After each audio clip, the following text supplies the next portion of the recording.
আসসালামু আলাইকুম viewers, welcome back to my channel. দেখতে দেখতে রমজান মাস তো চলে আসলো, তাই রামাদান স্পেশাল আজকে ছোলা ভুনার একটি রেসিপি নিয়ে হাজির হলাম। যদিও ছোলা ভুনা একটি কমন রান্না, আমরা কম বেশি সবাই এটি রান্না করতে জানি। আজকে আমি আমার রেসিপিটা আপনাদের সাথে শেয়ার করব। পুরো রমজান মাসে আমি এভাবেই ছোলা ভুনা করে থাকি, আর এভাবে রান্না করলে স্বাদটা কিন্তু অনেক মজার হয়। নতুন রাঁধুনি যারা আছেন তারা চাইলে আমার আজকের রেসিপিটি ফলো করতে পারেন। আশা করছি কেউ নিরাশ হবেন না, ইনশাআল্লাহ সকলের কাছেই ভালো লাগবে। ছোলা ভুনার জন্য প্রথমে চুলায় একটি প্যান বসিয়ে আমি কিছু পরিমাণ তেল দিয়ে দিলাম। তেলটা একটু গরম হয়ে আসার পর প্রায় হাফ কাপ পেঁয়াজ কুচি আর 5-6টার মতো কাঁচামরিচ আমি মাঝখান থেকে ফালি করে দিয়ে দিলাম। এবার তেলের সাথে নেড়েচেড়ে কিছুক্ষণ ভেজে নেব হালকা ব্রাউন কালার আসা পর্যন্ত। এখন এতে দিয়ে দিলাম 1 চামচ আদা রসুন বাটা আর হাফ চামচের থেকে একটু কম পেঁয়াজ বাটা। আবার ওইগুলোকে নেড়েচেড়ে মিশিয়ে নিচ্ছি। কিছুক্ষণ নেড়েচেড়ে ভেজে নেওয়ার পর এবার একটি টমেটো কিউব করে কেটে রেখেছিলাম, ওইটা দিয়ে দিলাম। অনেকে আবার ছোলা ভুনায় টমেটোটা ব্যবহার করেন না, তবে আমি মনে করি ছোলা ভুনায় টমেটো ইউজ করলে এর স্বাদটা আরো দ্বিগুণ পরিমাণে বেড়ে যায়। এই পর্যায়ে দুটো দারচিনি আর একটি তেজপাতা মাঝখান থেকে ছিঁড়ে দিয়ে দিলাম। এখন টমেটোটাকে নরম হয়ে আসা পর্যন্ত নেড়েচেড়ে ভেজে নেব। এখন টমেটোটা অনেকটাই নরম হয়ে এসেছে। এখন এখানে আগে থেকেই সেদ্ধ করে রাখা ছোলাগুলো দিয়ে দিলাম।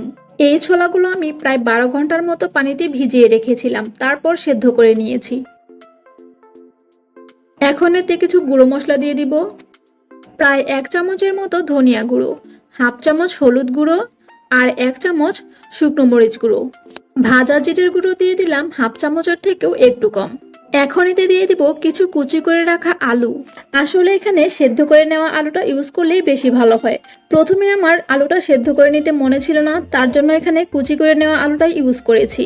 তবে তাতেও কিন্তু কোনো সমস্যা নেই, স্বাদ কিন্তু একই হবে। সেদ্ধ করে নেওয়া আলুটা ইউজ করলে হয় কি, ছোলা ভুনাটা আঠালো হয় আর সেই ক্ষেত্রে খেতেও মজা লাগে। কথা বলতে বলতেই ফার্স্টে লবণটা দিতে ভুলে গিয়েছিলাম, তারপর কিন্তু লবণ স্বাদ মতো আমি দিয়ে দিয়েছি।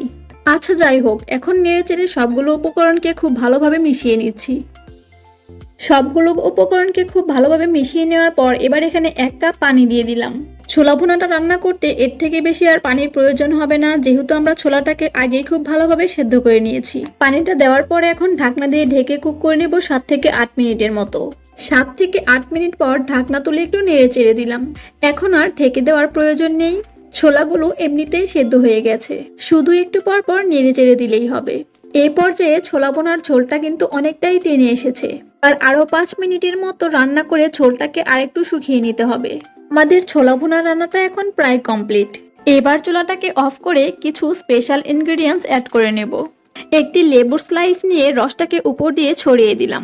এটি দেওয়ার ফলে ছোলা ভুনাটা অনেক বেশি ফ্লেভারফুল হয়। দিয়ে দিলাম কিছু শসা কুচি আর পেঁয়াজ কুচি। যদি হোটেলের মতো স্বাদ বাসায় আনতে চান তাহলে অবশ্যই এই ইনগ্রেডিয়েন্টসগুলো অ্যাড করতে হবে।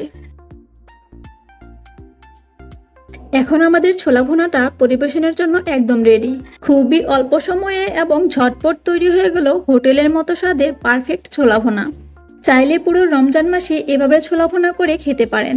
চাইলে এভাবে ছোলা ভুনা করে ফ্রিজের নর্মাল চেম্বারে 4-5 দিনের মতো রেখে খেতে পারবেন। আমার আজকের ভিডিওটি এ পর্যন্তই। আজকের ভিডিওটি কেমন লেগেছে অবশ্যই কমেন্টস করে জানাতে ভুলবেন না। নিত্য নতুন আরো মজাদার রেসিপি ভিডিও পেতে please subscribe my YouTube channel and follow my Facebook page. আজকের মতো এখানেই বিদায় নিচ্ছি। আসসালামু আলাইকুম, আল্লাহ হাফেজ।